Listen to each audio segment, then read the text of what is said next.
If you ever tried to grow a website, you know that good content and a nice layout don't guarantee results. I learned that the hard way when I launched a niche site that looked great on paper, but the traffic just didn't come. I'd heard about Semrush before, but never gave it a serious shot. Instead, I spent months bouncing between SEO tools, comparing charts, reading blog posts, and second-guessing every single move.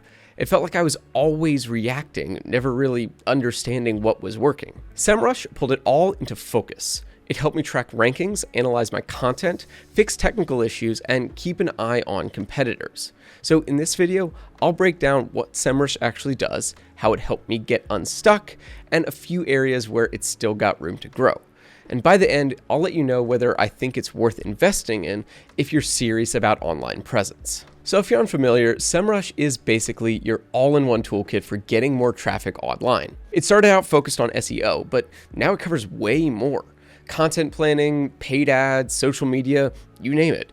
Instead of hopping between 5 different platforms just to stay on top of things, Semrush lets you do all in one place. You can track keywords, run audits, plan your content, and even see what your competitors are doing all from the same dashboard.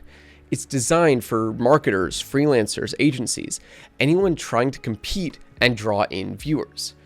But what I like is that it's not just numbers and graphs. The insights actually tell you what to fix or focus on, like which keywords matter, what's slowing your site down, or how your competitors are pulling ahead. Now the tools, they scale with you, so whether you're managing one site or 20, you're not going to get lost here. So getting started with Semrush is a piece of cake. You sign up online, there's nothing to download or install, and it guides you through creating your first project. You just plug in your domain, link up Google Analytics or Search Console if you want deeper data, and set your tracking options. And once you're inside the Semrush dashboard, everything is split into toolkits: SEO, content, paid ads, social media. Now, most people start with the SEO tools. You can run site audits, track keyword rankings across devices, research competitors, and dig into backlink profiles. The content planner is also a nice touch. It helps you brainstorm blog topics based on search behavior and what your audience is actually looking for. But the feature that really stood out to me was the On-Page SEO Checker. I used it on a client's site and it came back with genuine suggestions, stuff like updating page titles or adding internal links. We made the changes and ranks actually climbed after a few weeks. Now, just a heads up, the interface can feel a little dense at first.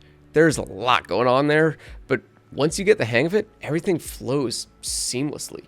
You can move from research to content to performance tracking without ever switching tools.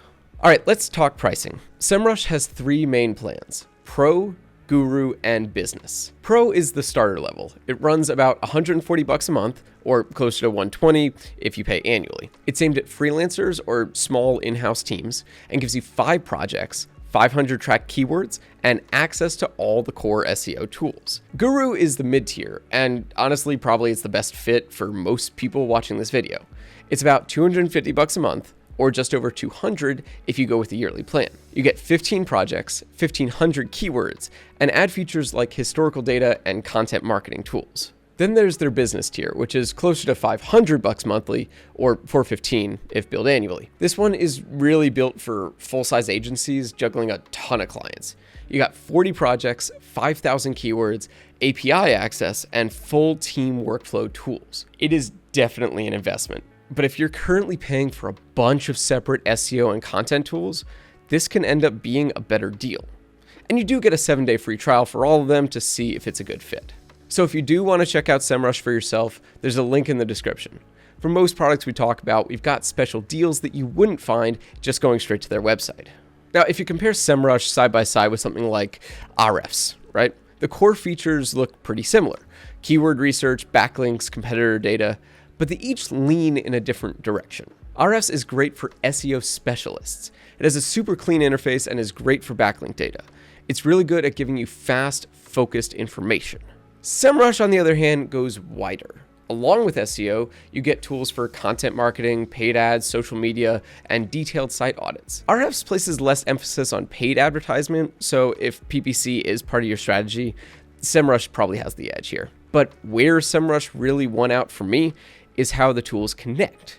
You can flow from keyword data to site issues to traffic insights without going between platforms.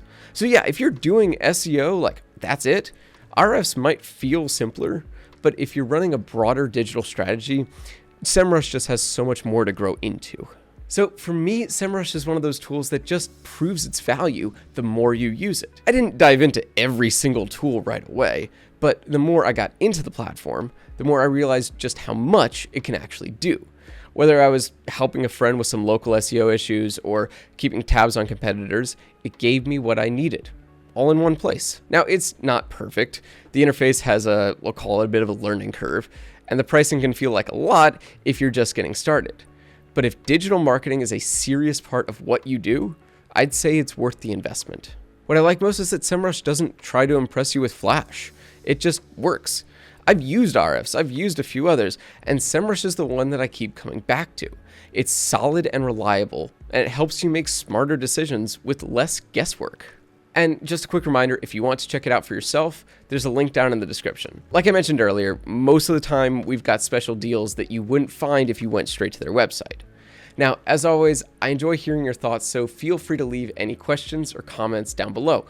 I'll do my best to get back to you. And if this video helped you out, go ahead, give it a thumbs up, and subscribe for more reviews like this. Thanks so much for watching, and I'll see you in the next one.